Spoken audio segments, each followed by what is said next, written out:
Hello again, it's Hyper Knight G, and as I keep working my way through all the two-handed melee weapons, today we're down to the Super Sledge. The one I'm holding currently is the unique one, only found in Fallout 76. It's All Rise. This particular sledge you get by going down to Watoga and completing the quest line Mare for a Day. And a special note on this one compared to my videos on War Glaives and Tenderizers, you can only get this weapon once. You can get regular super sledges all over the map, but this one particular, you only get the one time. So I highly recommend not going down to Watoga and doing this quest. You can discover Watoga, but don't complete the quest until you're at least level 50, because the weapons level is going to be dependent on your level. So, Watoga, go there, don't complete the quest until 50. Now let's take a look at what this weapon actually kind of looks like. As with most super sledges, it's basically a sledgehammer with a rocket on the back of it to make it hit all the harder. And you can see when I'm holding it, it actually has quite hot flame coming out of the back of it. Thankfully it doesn't burn me, but it's not playing around. Also, this sledge is a lot thicker than the normal ones you see, because it is especially heavy. It's got a unique mod that we're going to talk about here in just a second. So let's take a look. What can we do with the Super Sledge? If I look at the blunt melee weapons, I can make a Super Sledge. In fact, I can make it as low as level 30. I need the Makeshift Warrior perk at rank 9, and it's just basic stuff. 7 aluminum, 7 gears, 10 plastic, 6 screws, 9 springs, 17 steel. You might get all of that just getting this plan. Those numbers do go up as you take it up to level 50, but so does the damage. It goes from 156 to 180 to 204, which is not bad at all. At that point, though, I need to start putting some modifications on it. So let's take a look at my Super Sledge. And you can see the only thing I can really do is add a heating coil. Here's the base model. It's just got a handle on the top. And here's the heating coil. Got it all wired up so it gets really, really burny. Specifically, it gets burny by about 16 energy damage. Literally, you're going to be pulling in 16 more than you were before, which gives it a total damage of 220. It doesn't do any actual burning damage, which you might think a heating modification would do that, but nope, it's just a little extra energy damage to get you up to 220. Now, that said, let's talk about All Rise.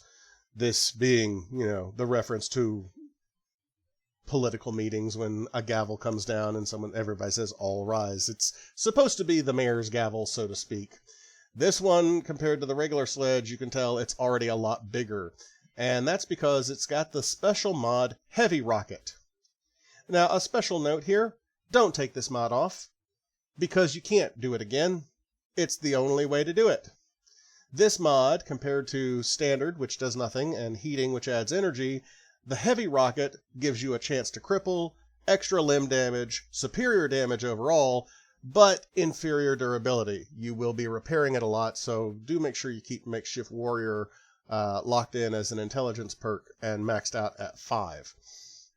Total damage here, we go from 204 to a combined 220 to just 227 raw damage. So let's take a look at how that stacks up to our other two-handed melee weapon options. Because between this, the Tenderizers, and the War Glaives, these three kind of form the trifecta, the top of the top.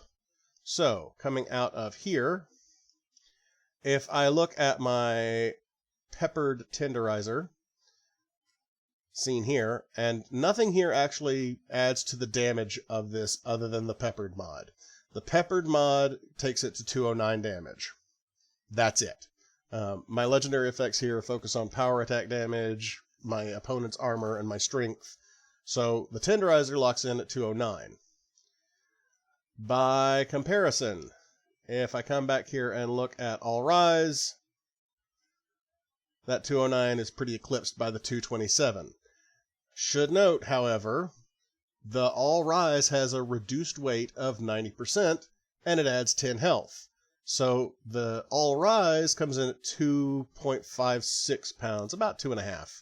Whereas the Tenderizer, once I've modified it, is a whopping 7 pounds. Now, you should probably have 15 strength anyway before you do any two-handed melee, but that 5 pounds may make a big difference since you're going to get a little less in terms of damage for it. As we discussed earlier, it doesn't really matter which mod you put on the War Glaive because they're all going to do the same damage. They're just going to have slightly different effects. So I'll grab the plasma one to look at just because the damage is going to be the same no matter what I do. And as I look at this one, 131.98. Remember that 131 is going to be energy damage and the 98 is going to be the physical damage. If you just want physical damage, the basic War Glaive is your best bet. But if you're not particular about how you get it, this is the combo pack you want. And it's going to be a combined total of 220... wait a minute, 229? Yeah, 229. Yeah, that math checks out. 229. All right. So if we got 229 for that, All Rise comes in at 227, and the Tenderizer, even when it's peppered, let's make sure we got the peppered one, that's 209. Now, that kind of makes the Tenderizer look like the weak one of the bunch, because I had to fully max it out to get a mere 209 when my War Glaive here is doing 229 and All Rise is doing 227. I should point out, in fairness, the weight of the War Glaive, it's 2.88. So again, the Tenderizer is the heavy, slow, blocky weapon. Visually, I kind of think it's the most impressive. It's the one that I'd run away from the fastest. But it's hard to deny the cool effects of the War Glaive. And again, All Rise, well, it's the beefy boy.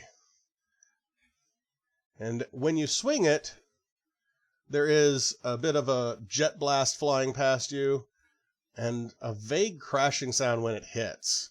And as I noted earlier, it's got the biggest, blockiest sledgehammer head. So no super mutant's going to swing at you with anything that looks like this weapon just because it is the biggest of the bunch.